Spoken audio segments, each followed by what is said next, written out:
is to get is to create what we call a pond water overflow.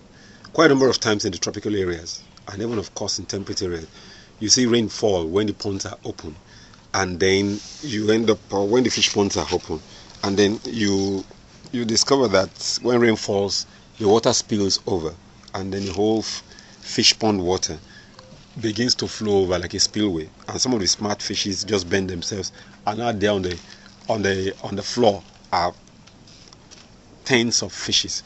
So what you do is to create an overflow using a 3/4 inch pipe, or even an half inch is okay, and then you try to put it just about at the base of the last coach of the cinder block, so that when the water begins to pile up, naturally the fish will gallivant towards where the water is flowing out, but then they just make just two tiny holes out there that's already meshed with a screen, and that makes it uneasy for them to really flow out, and then your water is the fish pond water is never filled up.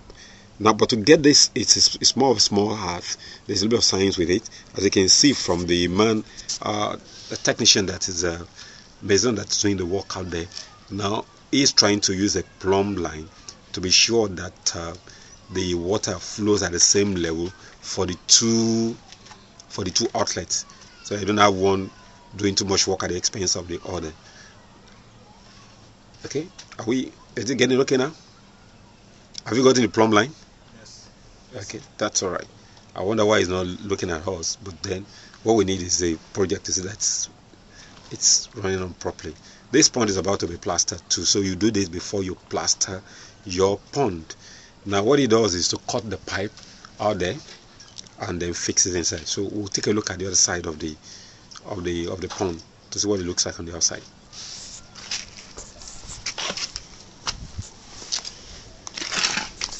Yeah.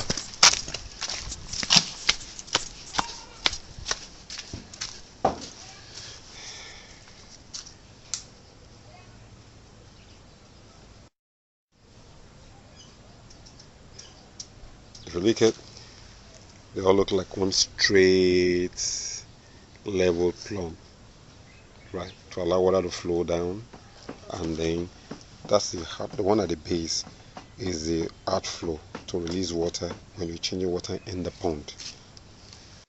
It's to put a little bit of shock in between so that they can stay there firm, and then yeah, we have, that's the finished job before plastering is done. It's time to floor the ponds now. Now if you look at, you've got to have at least about 4 inch of plaster cement on the floor, apart from the German floor that's been created already. Remember to block off your outlet so that you can have access to your flooding. Your outlet is not blocked at all. The pond on your left of your screen, you can see it's ready with his own pipe. On the other side to the pipe is there. Now 2 ponds are going on simultaneously. You see, check out for stones, cobbles and the rest, just like we did for the vertical walls. And then the bricklayer will figure out how you get out of the pond without really messing up with the finishing of the pool. Let's look at what the other bricklayer is doing on the other side too. He is building, you see, from the top axis up, and then gradually he will finish up too and find his way out too, like the other fellow on the other side. To make the work easier, they've been loaded with cement from a wheelbarrow right in there. And that's a young supporter there, trying to support his brother who is doing the cement works. Just like a football fan will assist the players from the players to play very well. Probably like a small motivation. It is one of the top secrets in the plastering world. Now, in order not to have the edge of the pond creeding, what you do is to get a polythene sheet and then try to create a a smooth edge all around the top edges of the pond to prevent the thing from breaking into small bits. What you could probably call it erosion, but just to remove sharp edges and make the whole thing smooth, just like you have the smooth edges of all the polymer cars that you have around now. And that's what the brake layer is trying to do now, using the polythene, and that's what brings out a smooth, perfect job. But the other guy here, his name is Sean, right? He is still some minutes or some hours back. Once he's through with the final finishing of the north and the east walls, then he can start off with his own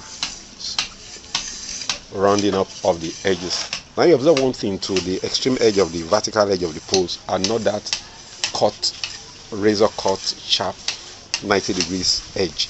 There's a little bit of smoothing at the edge there to prevent, for two things. One, to prevent water from exerting pressure in that area, creating one of the first loopholes for leakage. Then number two, gives the fish the impression of being in a large expanse of water. Very reduced sharp edges makes the fish to feel at home much more. Come final look at what he's doing in here. Yeah, this is real cottage.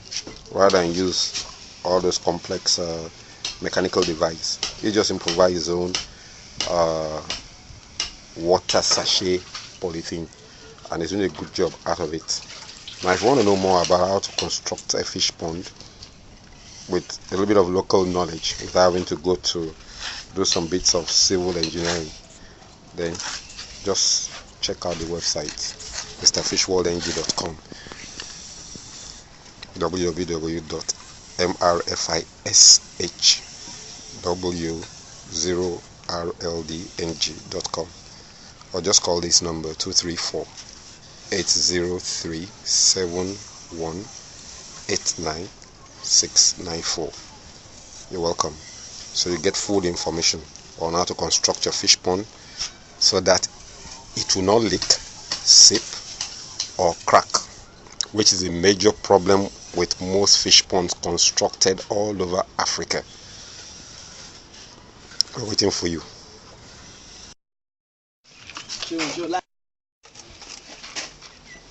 Plastering of about 3 unit ponds all at the same time.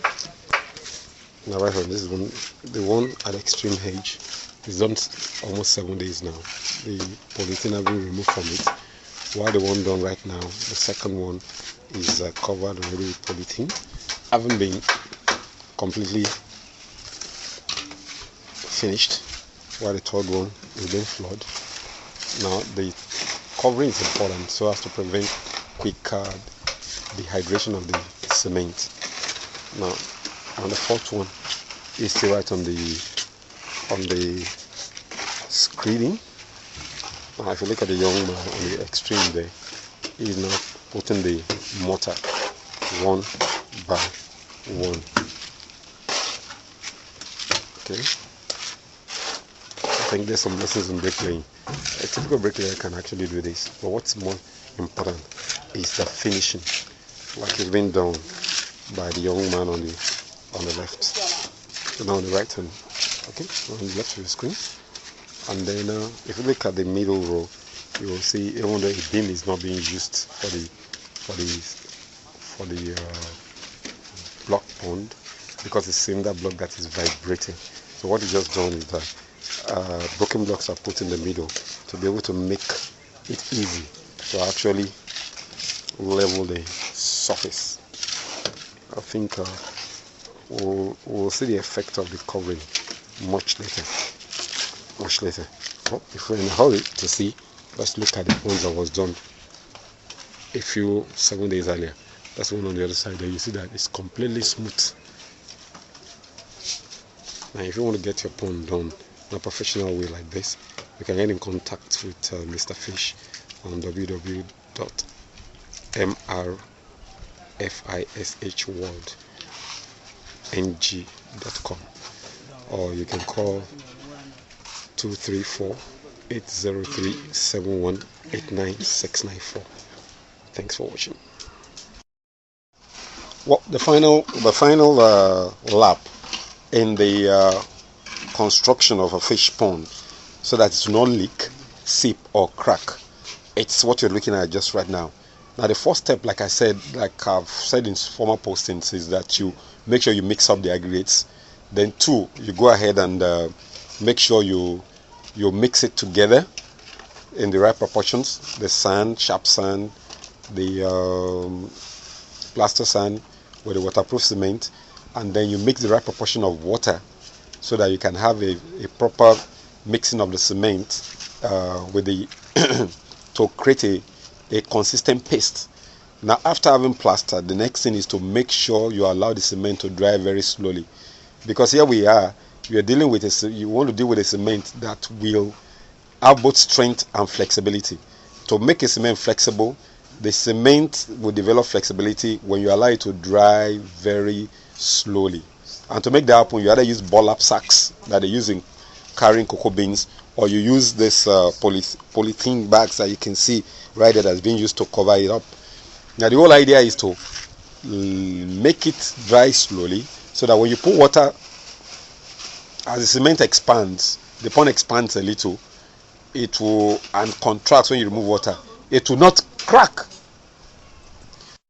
It happens to be a benefit is the fact that you wouldn't see tiny airline cracks after the pond is dried up, because it's tiny airline cracks that actually allow water to seep into the interstitious places, if you permit me to use that word, within the cement.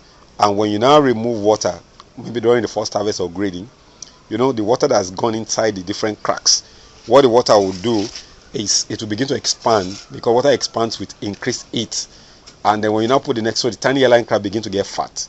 When you now put the next water, the so-called airline cracks have become a little bit of a thread-like cracks now, and then you see the pond leaking or seeping, sweating at the outside there about. But you prevent a whole lot of trouble when you do this. Of course, eventually you have your pond lasting almost close to 50 years, and that's why you can't beat a block pond that is well plastered. You can't compare it with the other kind of fish ponds like the leather and plastics. Okay, here's an example of the leather tank I'm talking about. The example of the leather vat I'm talking about. The one in the foreground is a leather vat, while the ones on the sides are the plastics. They all have their own advantages, but a shorter lifespan. A concrete or block pond will last you 50 years. The leather one, with good management, could go between 5 to 10 years, while the plastics do almost about the same thing if you make sure you shade it and you maintain it properly. But everybody has an advantage and, of course, demerits. So you got your choice. But if you're interested in working out and constructing a perfect block pond that will not leak, seep, or crack, then just get more details at www.mrfishworld.com.